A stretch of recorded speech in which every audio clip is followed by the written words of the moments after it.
दुसरी महत्वाची बाब म्हणजे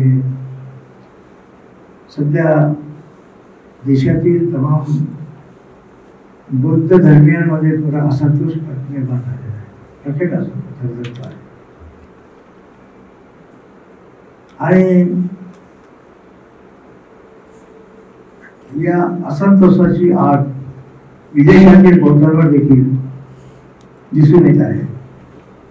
हे कशामुळे झालं तर बिहार राज्याच्या बौद्धगयाला सम्राट अशोकाने ज्या ठिकाणी सिद्धार्थ गौतमाला ज्ञान प्राप्ती झाली त्याच्या स्मरणार्थ अत्यंत अलौकिक अप्रतिम अशा प्रकारचं विहार सम्राट अशोकाने बांधलं.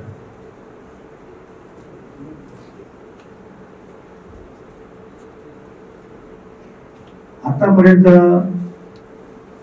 या महाबोधी महाविहाराचा कारभार बिहार राज्यामध्ये त्या महाबोधी विहाराचा होता. त्यामध्ये त्यावेळेसचा 1949चा कायदा महाबोधी महाविहार ऍक्ट 1949 हा कायदा आणि या कायद्यात मोठा विचित्र कायदा आहे. त्यामध्ये एकूण 9 सदस्याची एक समिती आहे. त्यामध्ये 4 हिंदू नॉन बुद्धिस्ट आणि 4 बौद्ध असे 8 झाले. आणि अध्यक्ष असतो तो गया जिल्ह्याचा डिस्ट्रिक्ट कलेक्टर जिल्हाधिकारी अध्यक्ष आहे. हे म्हणतो अध्यक्ष जिल्हाधिकारी जर हिंदू असेल तर अध्यक्ष आहे. अशा प्रकारचा तरतूद त्या कायद्यामध्ये किती विचित्र. त्यामुळे हा बुद्धगयाच्या महाबोधी महाविहाराचा स्वामित्व व्यवस्थापन नियंत्रण हे बौद्धांच्या ताब्यात असावं अशा प्रकारची मागणी केली जात आहे. आता पासून जवळजवळ 123 वर्षापासून आंदोलन सुरू आहे.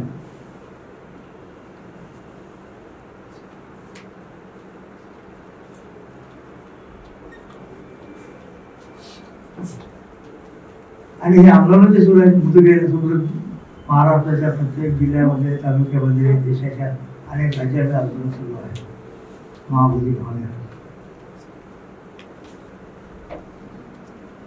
आणि हे जे आंदोलन जे सुरू आहे हे तमाम बौद्धांच्या वतीने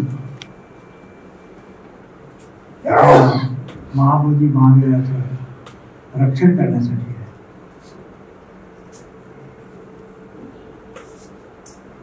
या विहाराचा पावित्र्य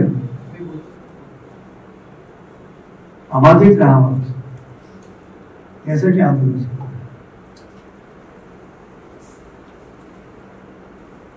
पण अनेक वर्षापासून पंडे पुजाऱ्यांनी महंतांनी महाबोधी महाविहारावर आपल्या ताब्यात ठेवलं आणि अनेक प्रकारच्या प्रथा ज्या बौद्ध धर्मात नाही आहेत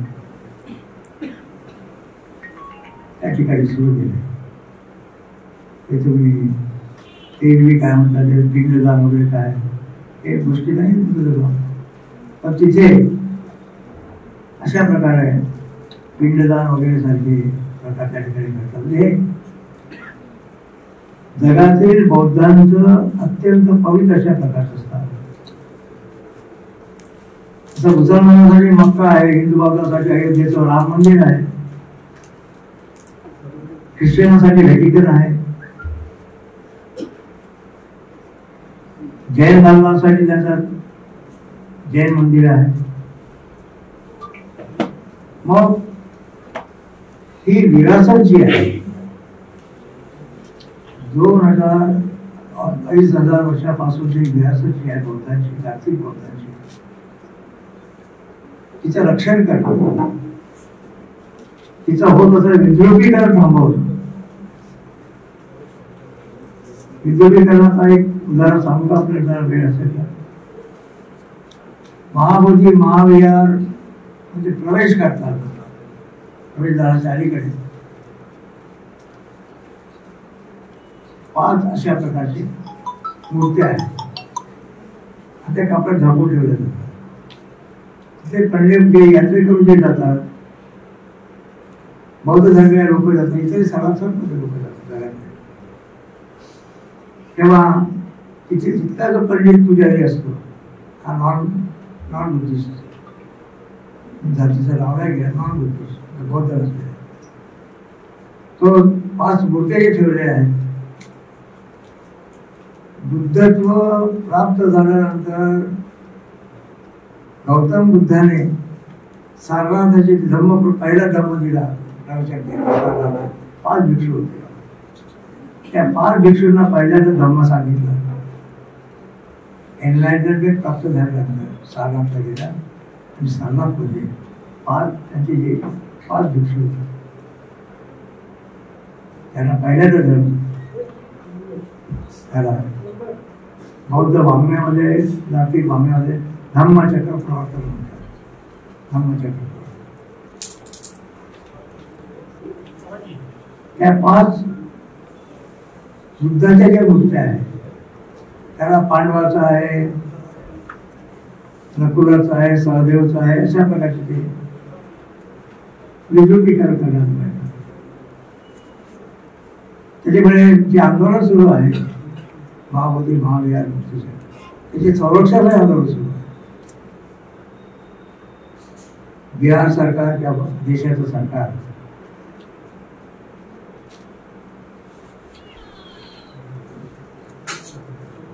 जे बुद्धीचा धारा होता, सबका साथ सबका विश्वास,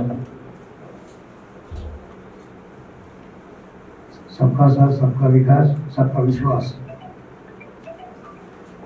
पण बौद्धां अल्पसंख्याक बौद्धांचा अविश्वास का दाखवत आहे मोदी साहेब किंवा बिहारचं सरकार?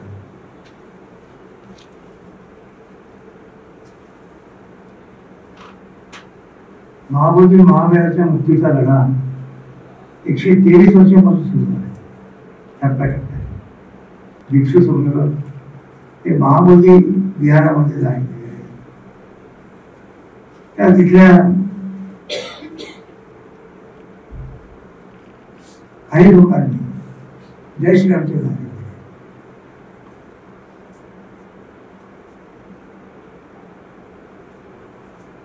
आणि बौद्ध भिक्षूंनी लाटाकाटा घेऊन बौद्ध भिक्षूंनी विरोध केला. तेव्हा तिथल्या त्या बजरंग दलाच्या लोकांनी आमच्या बौद्ध भिक्षूंना मारहाण केली.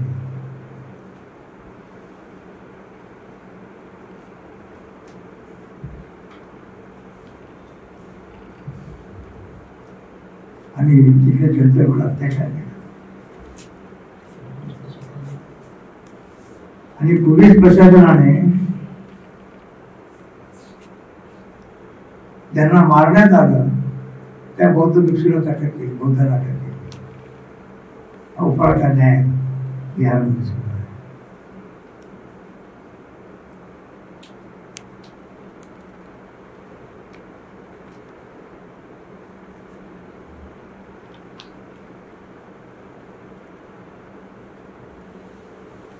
आमची मागणी सरकारकडे अशी आहे की बौद्धांच्या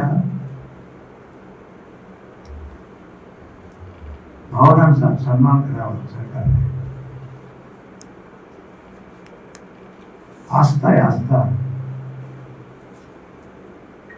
अयोध्येच्या राम मंदिराचा निर्णय देखील सुप्रीम कोर्ट आस्थाच्या मुद्द्यावर, आस्थेच्या कोणत्याही प्रकारचे एव्हिडन्स नसतात, पुरावा नसतात, तर आस्था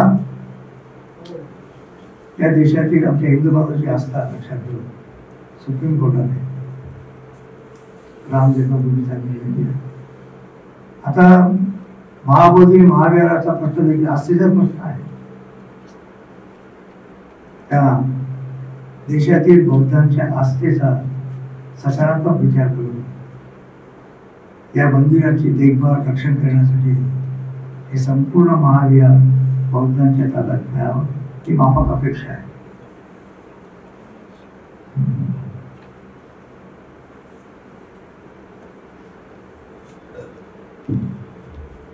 आता काल परवा मुस्लिम समाजाच्या वक्फचा प्रकरण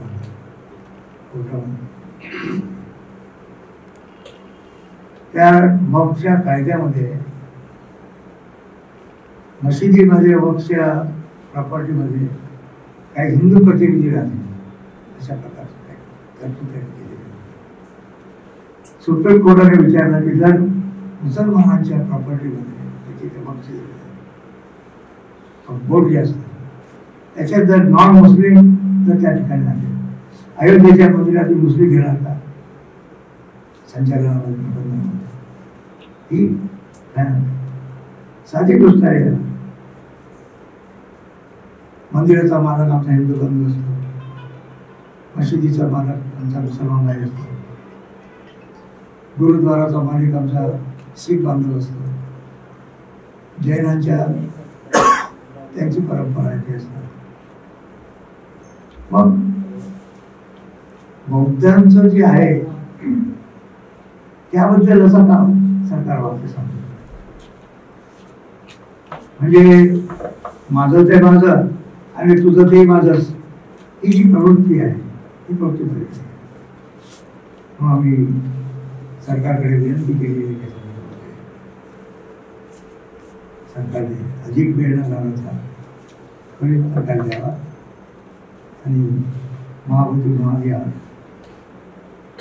कायमचं मुक्त करावं. म्हणजे पूर्वजांच्या गुलामगिरीत अडकलेलं महाभूती महाविहार मुक्त करावं अशा आम्ही जाऊन आलो आंदोलनामध्ये. एप्रिल महिन्याच्या 16 त्या आंदोलनामध्ये सहभागी झालो. अध्यक्ष आंदोलन सुरू आहे. दुसरी गोष्ट आपल्या महाराष्ट्रामध्ये जो पद्धतीने पाऊस आला त्यामुळे शेतकऱ्याचं खूप नुकसान झालं. आता तोंडाशी आलेला घास निसर्गाच्या प्रकोपामुळे हिसकावून देण्यात आला. म्हणून सरकारला आमची मागणी आहे की सरकारने ज्या शेतकऱ्यांना अशा प्रकारचं नुकसान झालं त्यांना ताबडतोब आर्थिक मदत सरकारने द्यावी आणि पीडित शेतकऱ्यांना सावरण्याचा प्रयत्न सरकारने करावा अशा प्रकारचे